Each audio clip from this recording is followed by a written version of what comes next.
첫 번째, 이것이 가장 중요한 겁니다. 그래서 먼저 이 부분부터 하겠습니다.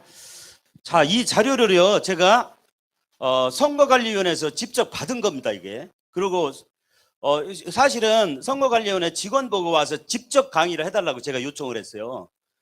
그런데 나올 수가 없는 형편이라고 대신 저보고 하라고 해서 제가 이렇게 하는데요. 여기 보면은 상시 가능이라고 되어 있어요. 상시. 그러니까 지금 선거운동 기간이 아니죠. 지금은 선거운동 기간은 맨 위에 있죠. 선거운동 기간은 4월 2일부터 4월 14일까지요. 14일까지가 이제 실제 선거운동 기간이거든요. 이때 되면은 선거운동 할 수 있는 것들이 많아져요. 선거운동 기간에 일반 시민 여러분들도 선거운동 할 수 있는 것들이 많아져요. 그 내용이 여기 네모칸에 박스 안에 있는 것은 선거운동 기간에 그때 가면은 할 수 있는 것들이 많아지거든요. 그거는 이제 조금 이따 얘기하고 이게 이제 선거운동 기간이거든요. 그 다음에 지금 말씀드리려는 것은 상시 가능한 것을 알려드릴게요. 상시. 예? 상시라고 하는 거는 언제든지 할 수 있다 그런 얘기죠. 언제든지. 지금도 할 수 있는 거예요. 지금. 지금 할 수 있는 건데 그게 뭐냐면 첫 번째가 문자 메시지예요. 자, 문자 메시지. 문자 메시지를 통해서는 얼마든지 선거운동을 하도록 되어 있어요. 문자 메시지를 통해서 어느 당을 지지합니다. 어느 당을 찍어주시오. 어느 후보를 찍어주시오. 이렇게 해도 선거법에 걸리지 않습니다. 그런데 이런 문자가 안 들어다녀요. 왜 그럴까요? 이 선거법을 모르기 때문에 그래요. 모르기 때문에. 그 두려워하지 마세요. 이거 확실하게 지금 나와 있잖아요. 문자 메시지 이렇게 나와 있잖아요. 확신을 가지시기 바랍니다. 그런데 딱 주의할 점 하나가 있어요. 그게 뭐냐? 문자 메시지는 20명 이하. 한 번에 20명 이하로 보내라는 거예요. 한 번에 21명을 동시에 보내면 선거법 위반이 됩니다. 무슨 말씀인지 아시죠? 이제 그룹핑 해놓기 때문에 한 번에 1000명도 보낼 수 있고 뭐 10,000명도 보낼 수 있어요. 그룹핑 해가지고 동보통신이라 해가지고 업체를 통해서 하면 한 번에 뭐 100만 개도 그냥 보낼 수 있어요. 그러나 일반적으로 몇 명까지 보내도록 되냐면 통신사별로 다를 수는 있지만 제 핸드폰 같은 경우는 문자 메시지가 100명은 한꺼번에 가더라고요. 100명. 근데 한 번에 100명 보내면 선거법 위반일까요? 아닐까요? 선거법 위반입니다. 이거는 꼭 명심해야 돼요. 20명 이하. 이거 굉장히 중요합니다. 왜냐하면 이게 수사하면 대부분 이게 근거가 남기 때문에 반드시 어떻게 해야 돼요? 20명 이하로. 그렇기 때문에 그룹핑 할 때 그룹핑을 반드시 해야만 이게 선거 운동이 원활합니다. 선거 운동 할 때 21명이면 불법이니까 잘못해서 한 명 더 넣을 수 있잖아요. 그러니까 19명으로 그룹핑 하시면 좋을 것 같아요. 19명. 그래서 19명씩 어떤 사람 이렇게 얘기하면 하루에 19명 한 번만 보내는 거냐고 그렇게 얘기해요. 그게 아니고 하루에 19명씩 100번을 보내든 1000번을 보내든 상관없다는 거예요. 무슨 말씀인지 아시죠?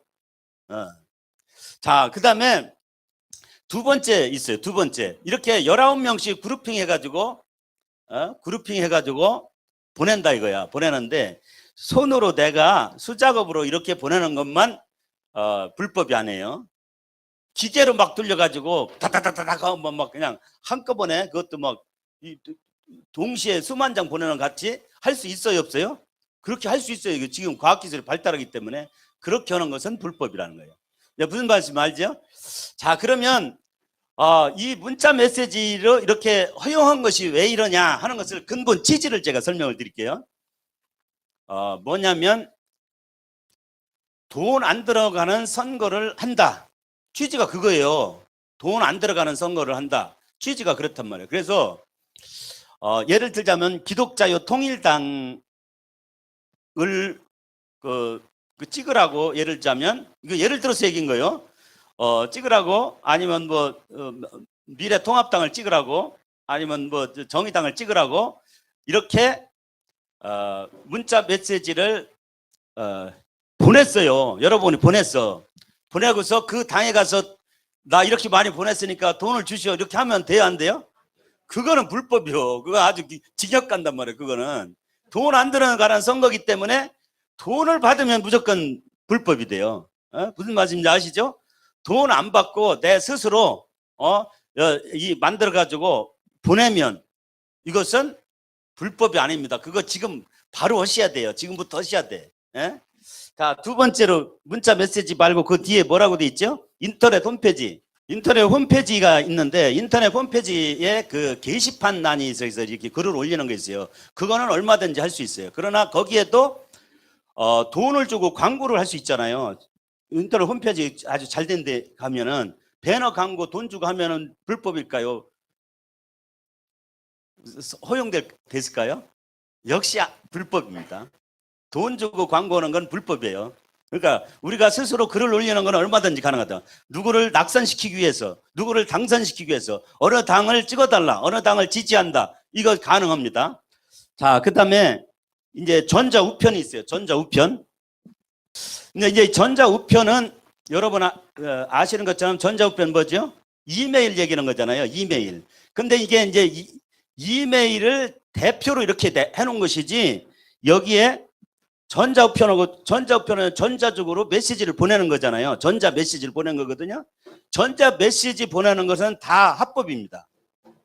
예를 들자면 여기 전자우편하고 같은 게 있어요. 뭐냐면 카톡, 밴드, 뭐 트위터,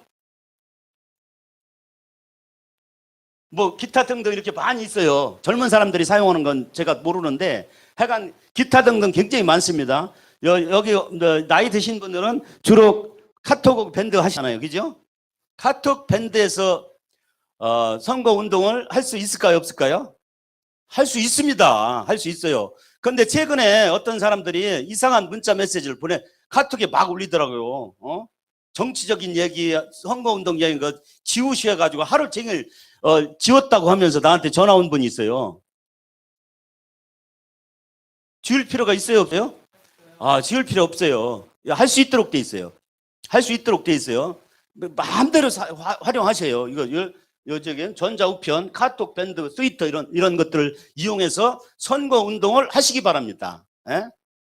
선거운동을 하시는데 단 여기서 주의할 점이 딱 한 가지 있어요. 주의할 점이 뭐냐면 허위사실이에요. 허위사실. 허위사실을 유포하는 것은 불법입니다. 허위사실. 예?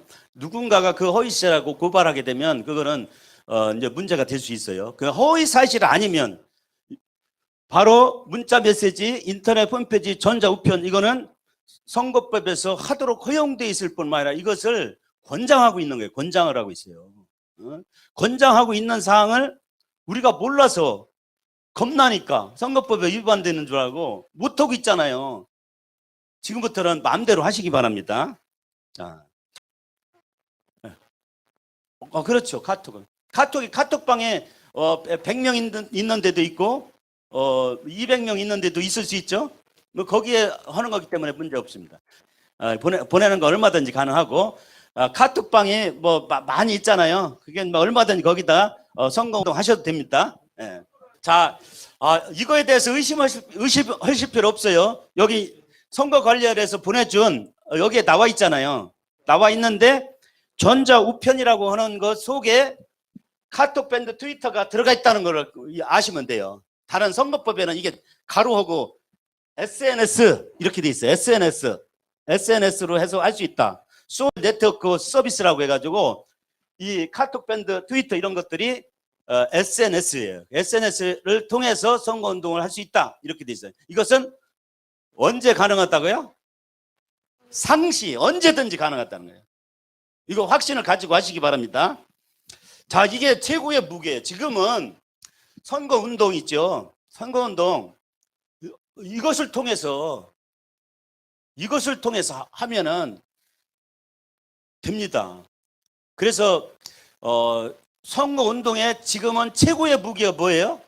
전화번호입니다. 전화번호. 전화번호가 최대의 무기입니다. 그렇기 때문에 여러분들이 전화번호를 최대한 많이 확보를 하시면 좋겠습니다.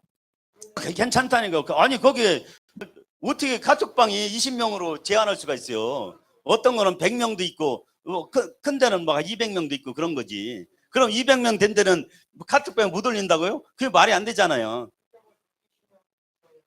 그렇죠. 문자 발송은 문자 메시지는 20명 이하로 해야 되고. 저기 뭐야 그 트위터나 뭐 이런 쪽에 그 팔로우가 막 그 5천 명씩 되는 그런 있어요. 거기다 올리면 되는 거죠. 문제 없습니다. SNS는 상관없습니다. 네. 제일 중요한 게 이겁니다. 제일 중요한 게 오늘 말씀드리는 게 90%는 이겁니다. 90%. 그 다음에 자 여기 이제 있으면 한번 보세요. 요거는 이제 지금부터는 요 선거운동 기간에 할 수 있는 걸 얘기하는 거예요. 상시하는 게 아니고 선거운동 기간에 할 수 있는 거, 선거운동 기간에 할 수 있는 거 좀 말씀드리겠습니다. 저기 여러 가지가 있는데 저기 두 번째 있죠. 두 번째 박스 안에 두 번째 할 수 있는 사례. 전화를 이용하여 송수신자 간 직접 통화하는 방식으로 선거운동을 하는 경우 이게 가능하다는 거예요. 예? 전화로 얘기하는 건 무제한으로 가능하다는 거예요. 전화로 통화해서 1대1로 하는 거는 아는 사람한테 이렇게 전화해서 누구를 찍어라, 기독자유통일당을 찍어라, 또 뭐 미래통합당을 찍어라, 정의당을 찍어라 가능하다는 거예요. 말씀 아시죠? 예. 전화로 그런데 4월 2일부터 4월 14일 그 기간에 가능하다 그 얘기입니다. 예. 지금 얘기한 대로 20명 이하로 보낸다 딱 그 규정 하나밖에 없어요. 근데 개인정보 보호법에 의해서 이제 그 보호를 받게 돼 있잖아요. 근데 그 사람들이 개인정보 보호법에 의해서 내가 고발하겠다 이렇게 엄포를 넣는 사람이 있는데 실제 고발 사례는 없다. 선거 과정에 이것 때문에 고발한 사례는 없다. 그때 당시 그렇게 얘기하더라고요. 2년 전에. 그런 사례가 지금까지 없다 그거예요. 선거법 위반으로 뭐 선거 그 관련해 가지고 문자 메시지 보내서 고발된 사례는 없었다. 이게 그렇게 그때 제가 들었거든요. 그런데 거기에다가 반드시 어떻게 이게 20명씩 하면은 그 거부 메시지를 꼭 넣어주세요. 예? 맨 밑에다가 거부 메시지 원치 않으면 거부 해달라고 요청하시면 그리고 저기 전화가 딱 오잖아요. 전화가 오면 당신 전화번호를 내 전화번호에서 삭제해서 다음부터 안 보내겠다. 뭐 그 정도 하면 다 이해합니다.